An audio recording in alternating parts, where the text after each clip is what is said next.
આજના વિડીયોમાં આપણે લસણને 1 વર્ષ સુધી સ્ટોર કરવાના બે ખૂબ જ સરસ આઈડિયા વિશે જાણીશું. તો આજે આપણે આ રીતે આખું લસણ પણ સાચવીને હું તમને રીત બતાવીશ અને જે કળીઓ આવે છે ને તેને પણ આપણે સાચવવાની રીત જાણીશું.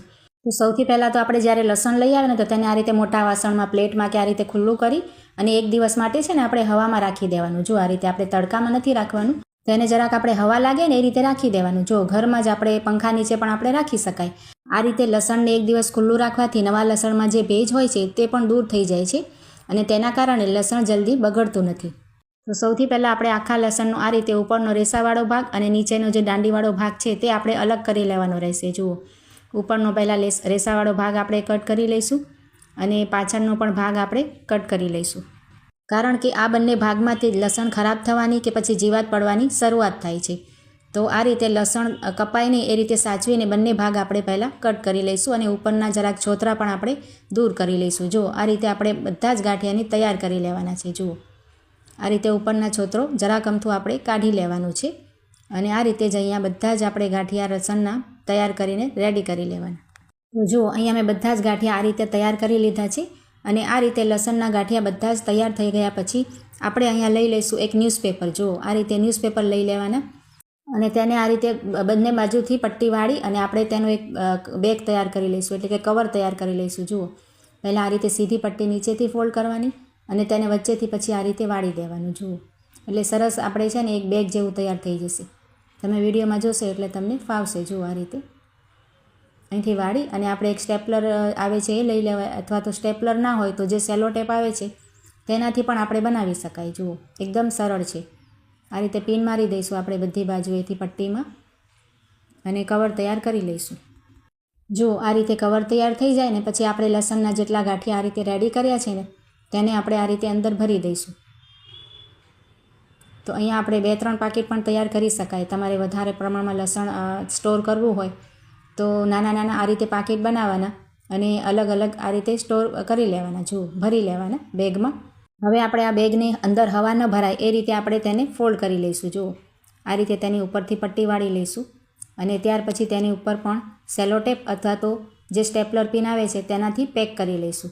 તો આ રીતે લસણને કોથળીને પેક કરવાથી શું થશે કે તેની ઉપર જીવાત નહીં બેસે અને ખાસ કરીને ચોમાસામાં તેમાં ભેજ વગેરે પણ નહીં લાગે. જુઓ, આ રીતે આપણે બધા જ પેકેટ તૈયાર કરી લેવાના અને ત્યાર પછી પેકેટના ઉપર આપણે સોય વગેરે કે પછી આ રીતે છરીની જે ધાર છે ને તેનાથી આ રીતે 2-3 આપણે હોલ કરી લઈશું. તો તેનાથી થોડી થોડી હવા એમાં અંદર જતી રહે અને લસણ આપણું ખરાબ ન થાય. જુઓ, તો લસણને સાચવવાના બંને આઈડિયા ખૂબ જ સારા છે. તમે લસણને કઈ રીતે સાચવો છો તે કમેન્ટ દ્વારા જરૂરથી જણાવજો.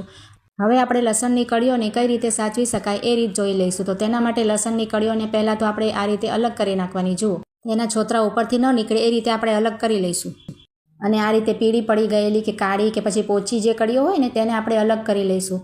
તો આ રીતે કળીઓ છૂટી કરવાથી આપણને જે ખરાબ કળીઓ હોય તે દેખાઈ જાય અને આપણે તેને કાઢી શકાય. જુઓ, ત્યાર પછી આપણે છે ને ટીશ્યુ પેપર લઈ લેવાનું. જો આ રીતે ટીશ્યુ પેપર તમારી પાસે ના હોય તો જે સિલ્વર ફોઇલ પેપર આવે છે ને તે લઈ શકો કે પછી ન્યૂઝપેપર પણ લઈ શકો, પણ આ રીતે ટીશ્યુ પેપર સારું રહે. જુઓ, અને તેમાં આપણે બધી જેટલી કળીઓ છે ને એમાંથી અડધી કળીઓ આ રીતે નાખી દઈશું, તેમાં પાથરી દેવાની. જો આ રીતે, અને પછી આપણે તેને આ રીતે વાળી દેવાની, ફોલ્ડ કરી લેવાના. તેના છેડા છે ને આ રીતે ભેગા કરી અને આ રીતે પાકીટ જેવું બનાવી લેવાનું. જુઓ, સરસ રીતે આ રીતે ફોલ્ડ કરી લેવાનું અને તેને આ રીતે તૈયાર કરી લેવાય. જુઓ, હવે આપણે જે બીજી કળીઓ બચી છે તેને પણ આપણે બીજું ટીશ્યુ પેપર લઈશું અને બધી જે બચેલી કળીઓ છે તેને પણ આપણે આ રીતે નાખી દઈશું. તો 2 ભાગ કરવાથી શું થાય કે સરસ આપણી કળીઓ ખરાબ ન થાય. આ રીતે છૂટી છૂટી રહે તો આપણે બગડવાની બીક ના રહે. જુઓ, આ રીતે બીજો પણ મેં પેકેટ બનાવીને તૈયાર કરી લીધો છે. તો તમારે વધારે પ્રમાણમાં લસણ હોય તો 3 થી 4 પેકેટ પણ બનાવી શકો. જો આ રીતે 2 આપણે તૈયાર કરીને હું તમને બતાવું છું. હવે આપણે છે ને આ રીતની જે કોથળી આવે છે ને પેક થઈ જાય. જો આ રીતે સીલ ઉપરથી થઈ જાય ને હવા પણ ના જાય તેમાં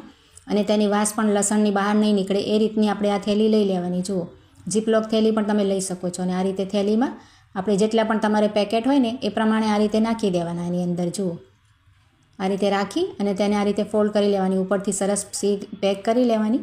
ત્યાર પછી આ રીતે ફોલ્ડ કરી લેવાની. જુઓ, આ રીતે રેડી થઈ જાય ને તૈયાર.